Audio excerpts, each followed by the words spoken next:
Alright guys, this is going to be for an assignment that I'm going to have you do. So this week's notes, just focus on the article, not the stuff on the top, the URL, whatever. This is the best I could fit it. And this week we're talking about a lot of ways in which humans are having impacts on the environment. And I wanted to take time for you guys to learn about an organization called Food and Water Watch, who's out there doing the best they can to protect the ecosystems and nature and plants and animals, as well as human health, and fighting for things that are sustainable and better for the long-term future of nature on Earth, as well as, in my opinion, for our society. So, because sometimes when we look at the negatives, it can get a little overwhelming. And normally, what I would do in class, after I go over those negatives, is we would be doing a research project where you would have been in teams, and you would have researched some of those alternatives, like organic farming was a topic, and sustainable fishing, and what else? Windmills and solar panels, and new forms of cars, like electric cars. These were all topics, and it's unfortunate. Hopefully, me sharing this with you isn't too discouraging. I know the quarantine has been hard and you guys miss being at school, but that's what we would have done to try to spin it positive and be like, okay, let's learn about what we can do moving forward that's better for the ecosystems of Earth. And so, sort of in the spirit of that mentality, I'm gonna go over this, and then at the end, I'm gonna tell you a little bit about what the assignment is, or well, I'll tell you now, I guess. So it'll be, you can take it in as we go. So what I'm going to have you guys do is I want you to pick 3 of the 10 things that I'm about to go over. You can see them numbered there. The Food and Water Watch have been, you can see there it says their top 10 victories. And I think this is within the last year or a couple years. So I don't know if it's like their all-time victories, but it could be. I'm actually looking for something. Yeah, it could be just like what they consider their best successes are. And they may rank them, but what I'm going to have you guys do is pick 3 of them, and I want them to be kind of different. So for instance, if you look over here, they're talking about fracking in a few of them. So I don't want all 3 to be about fracking. Okay, and I'll explain what some of these things are as I go over it. But so try to mix it up a little bit. And what I'm going to have you do is pick the 3 things that you think are the best victories that they've had, and then write a little bit about why you think those are the best things that they've done. And it'll just give you a little idea of a group that's out there trying to protect the environment and protect nature for this generation and future generations of people on Earth. So here it says, I know it's a little blurry, so I'll read everything.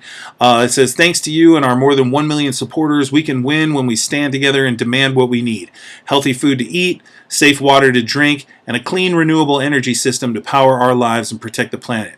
We know this because working with you, grassroots allies, and concerned people everywhere, we've already won some huge victories. So grassroots is a term that usually means the people on the ground. They're going out, you can see they're doing protests, sometimes they even go door to door. Not sure exactly why it's probably grassroots, just meaning it's on the ground, it's footwork, it's like they're out there doing stuff. It's not just like on the internet maybe or something, or just in a political office. It's like they're out there doing stuff. And you can look up that term if you want. It's an important term as far as just politics and taking action.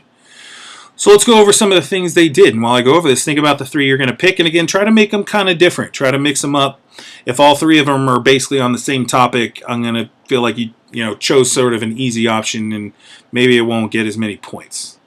Okay, so it'll tell you online, more details on how I want you to do the assignment. So, all right. So number 1, Food and Water Watch helped spark the national movement to ban fracking. In 2011, we were the first national group to call for an outright ban on this dangerous method of extracting fossil fuels by big oil and gas companies such as Exxon.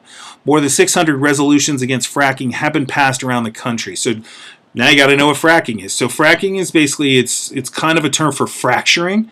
And you probably know that fracture means to like break apart.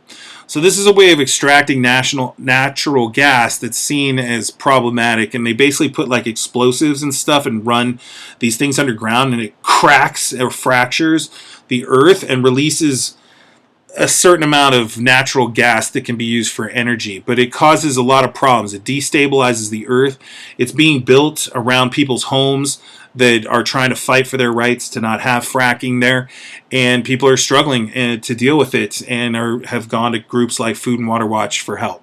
And I've been involved with Food and Water Watch for a long time, okay, and they do a lot of good things. So another thing, you may have heard of fracking before. If you've ever heard of people lighting their tap water on fire, that's because of fracking. So the fracking gas releases into the water supply, and then I've literally looked this video up, look it up if you want, just type in lighting tap water on fire on YouTube or whatever. People turn on their taps, they can put a lighter to it, and it'll start on fire. And it's because this gas is now in the water supply. And people have been putting these videos out for years and just not really feeling supported by the government, local and federal government. And so groups like Food and Water Watch go out and try to fight for their rights. So number 2, fracking is more than drilling. It is also the vast network of pipelines, transportation hubs, and export-import terminals that are being built and proposed around the country. We played a leadership role in stopping the Constitution, Pilgrim, and Williams Transco pipelines in New York and New Jersey. And we are organizing to help local people protect themselves across the country and to protect water sources that cross state lines from dangerous infrastructure. So you might have one state saying, yeah, you can frack, and that water with the toxic stuff in it, and this isn't just gas but other toxins get in there, might go into another state's water supply. And that's not really fair to that neighboring state. And again, that was a lot of what I mentioned this a few times, a lot of what I studied in college is like how one country or one state can affect another country or state by the choices they're making for their land and their environment. All right, up here, number 3, Food and Water Watch and grassroots allies in California won a ballot measure in 2016 to ban fracking in the nation's Salad Bowl in Monterey County, the first oil-producing county in the country to ban fracking. So they set that precedent, and once one bans, that means other ones can do it too. So clearly, earlier I was saying I wasn't sure if sorry, I'm getting too many texts coming through on my phone right now. If it was just for the recent year, but it appears to be covering all their successes. Okay, anyways. So number 4, we waged intense multi-year grassroots campaigns that won statewide bans on fracking in New York in 2014, Maryland in 2017, and Washington State in 2019. So you can see they've had a lot of success fighting back against fracking. So obviously, at this point, I'll probably expect most of you to choose a fracking success story as one of your 3 things you choose to write about. Number 5, after winning a ban on arsenic drugs, so arsenic is a very dangerous poison. After winning a ban on arsenic drugs in poultry feed, meaning like what they're feeding chickens, in Maryland in 2012, we successfully convinced the FDA, or Food and Drug Administration, to make the ban national when it withdrew its approval for arsenic drugs being used in animal feed.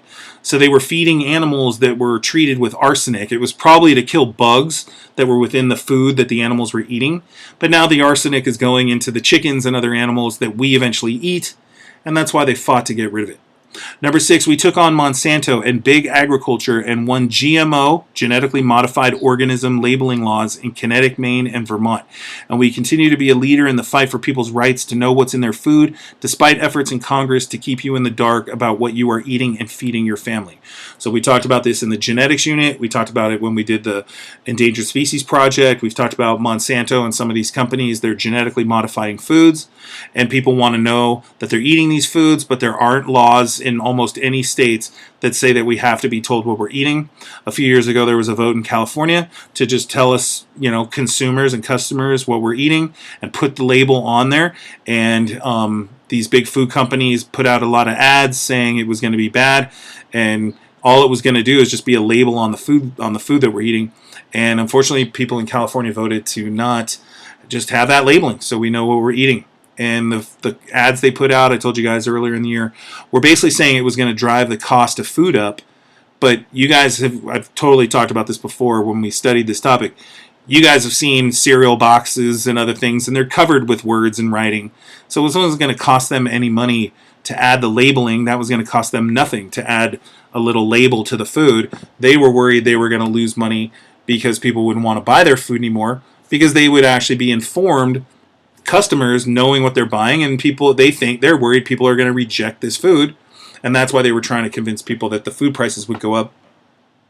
And if they were, it was going to be temporary, and it would have just forced them to stop using these genetically modified foods. So some people might not care, but I'm sure that's going to come up for a vote again, so be ready at some point. And obviously you can vote for no labeling, and obviously I support labeling, and you'll come down to that decision because it's guaranteed to come up for a vote again.